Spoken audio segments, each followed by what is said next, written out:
There is a saying, when life gives you lemons, make lemonade. But sometimes, life gives you lemons and nothing else. No sugar, not even water, and you're left standing there in the dust with just a couple of lemons. So, when life gives you lemons, just eat them.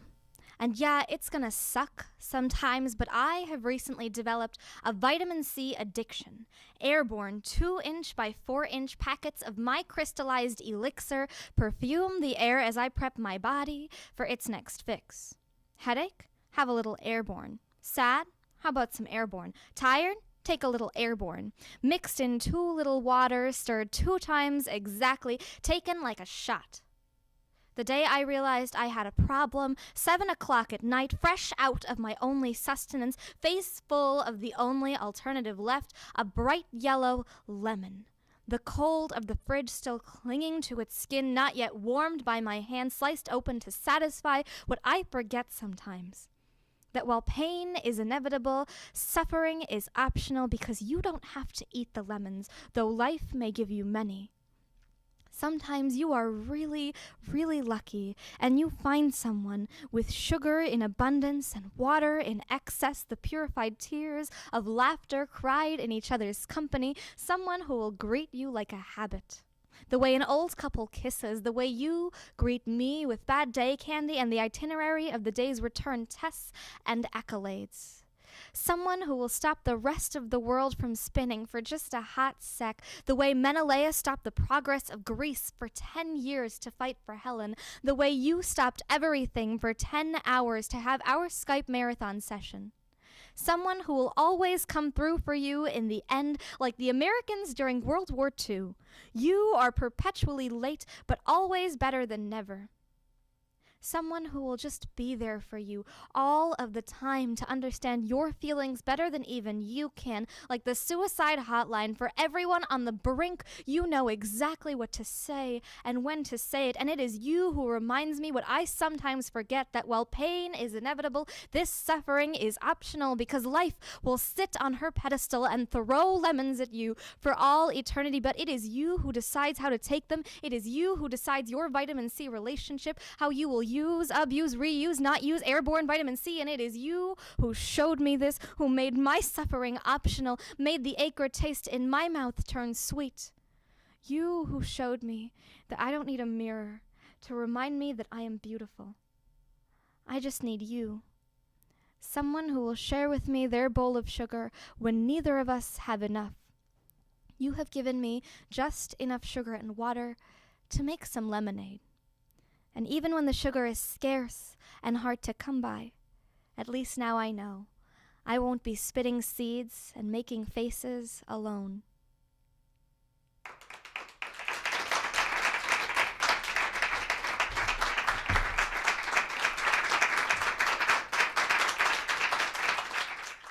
This is 7 love lessons I learned from my 7th grade textbook. 1. High tide means the glass is half full. It means the ocean is swelling up with love and rushing up the shore just to kiss my toes, like the sea is one giant beating heart, and it's always in love. 2. Low tide means the glass is half room for vodka. They say you can hear the ocean in every empty thing, and sometimes I can hear the ocean in me. 3. Gravity is a hopeless romantic, especially when you live on the 11th floor, to think that from 100 feet up, it still thinks of me. So when I feel heaviest in bed, I know my body is just full of love letters. The earth just wants me back. So when you're lying just inches away from me, how come we don't orbit the way we used to? You are proof that 4, magnet attraction isn't permanent. It's just a dwindling compass whose true north is just the brightest star. So when Isaac Newton said that 5, for every push there's an equal push back, what he really meant was 5. Everything is full of helium. That if you let go, it'll just float away, make that horizon as forever as it feels. See, we used to be Pangea, but Ever since we split up, we are a broken ecosystem, the reason why some islands don't have birds, so no one there knows how to sing. 6. The theory of tectonic plates is just a sad love story. Friction kept getting in the way. It's only until an earthquake do we realize that taking it slow was the worst idea. At this point, I stopped learning love from science and started paying attention to Greek mythology. Like, it wasn't until I fell in love with a narcissist that I learned to appreciate my own voice, and it wasn't until I touched a golden king did I realize how valuable my own body was, and it's only until I have the weight of the sky on my shoulders do I realize that I can make the horizon as short as the bed frame. You may as well be miles away from me. But Medusa, she taught me how to deal with ex-boyfriends. Turning you to stone underneath my gaze and letting you puddle back to flesh behind my back. See, I'd rather you turn to rock than walk in any direction away from me. And what are siren songs other than love poems you just really relate to? A reason to jump ship and into an ocean that'll actually hug you back. See, this is where science and myth both let me down. 7. Only the moon makes the tide turn, so only the night made you love me. Thank you.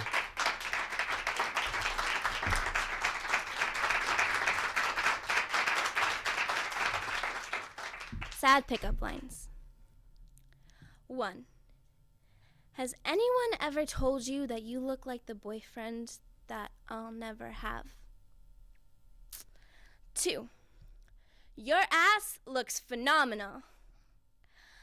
I would know for the amount of times you've turned your back on me. 3. Aren't you tired? You know, from running around in my thoughts all night? Because I'm tired, you know, from physically not being able to sleep with the thought of you holding my phone in bed at night like it was a person that could hold me back, taking guesses at the number of freckles you have like they were jelly beans in a jar, you know. Now that I think about it, you shouldn't be that tired. Because when I think about us, we're usually just sitting and drinking tea in big wool sweaters. 4.